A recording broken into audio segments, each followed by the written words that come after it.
Act 2 of this week's Extra Time. We're still on the Eastern Conference. We're going to look at them top to bottom. We split them into 3 groups in the East. Group 1, teams that were fighting for the title last year. Group 2, teams that made the playoffs. And Group 3, teams that just had lots of question marks and didn't even make it. So we'll start with Group 1, Columbus, Chicago, and New England. These were the cream of the crop in the East last year. Greg, 3 quality teams, depth of the roster, individual stars, great coaching, very good teams. Well, glad you bring up coaching because the Crew, defending MLS champs, have a new coach. Ziggy Schmidt off to Seattle. Robert Warzija takes over. Is he ready for this? Well, he better be, because I think Ziggy Schmidt was actually underestimated as a coach until last year. He's a tremendous coach.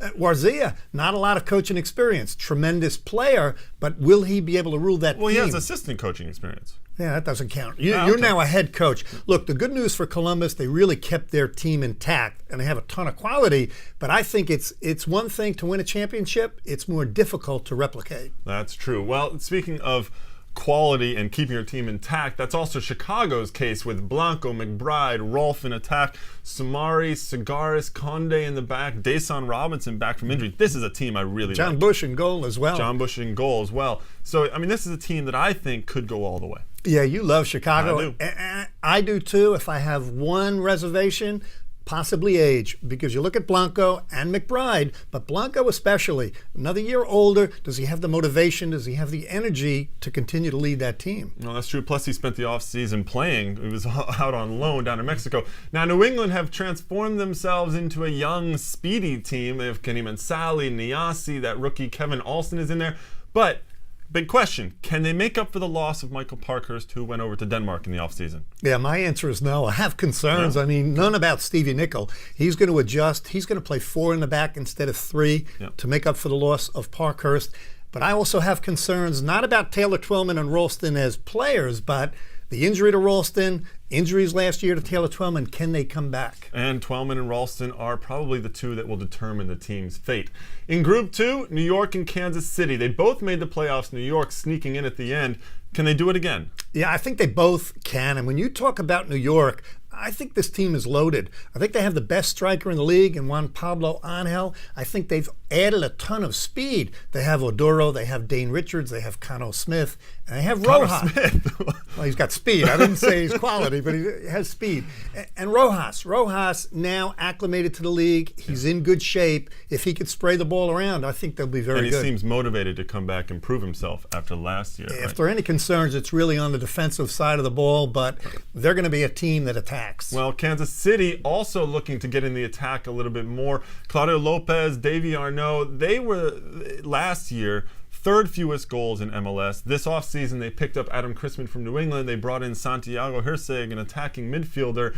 This is a team that looks like they're improving and getting better. Yeah, Kansas City is a weird team, and I really give the credit to Kurt Onalfo because no individual stars up top. You usually need a big-time striker that can lead in goal production.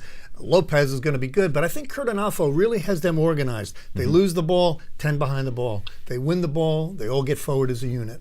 If Josh Wolf can replicate what he used to do as well, that would help. In Group 3, Toronto and DC, a couple of teams that have different looks going into 2009. DC actually has an old look.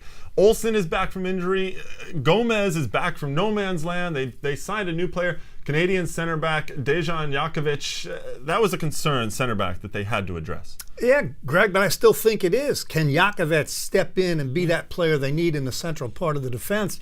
I don't know. Ben Olsen coming back from injury. Christian Gomez didn't play a lot last year. And he's 34 now. And Jaime Moreno, I love the player, but a year older, so we'll have to wait and see. I think it's a wait and see for Toronto as well. They had some big changes. The biggest one, they brought in Dwayne De Rosario from Houston.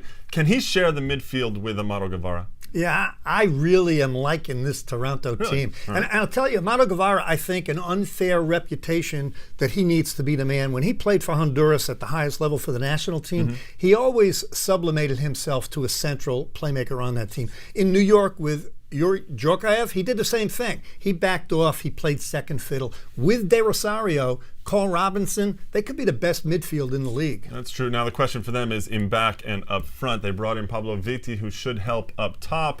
Chad Barrett gets a full season. In back, they brought in Adrian Sirius, so they seem to have addressed some of their concerns. If they have a good season, and let's say they make a run to MLS Cup, if it all comes together, it's going to be a lot of fun to watch. If you have any questions or comments, email us at extratime@mlsnet.com, and we'll kick it around.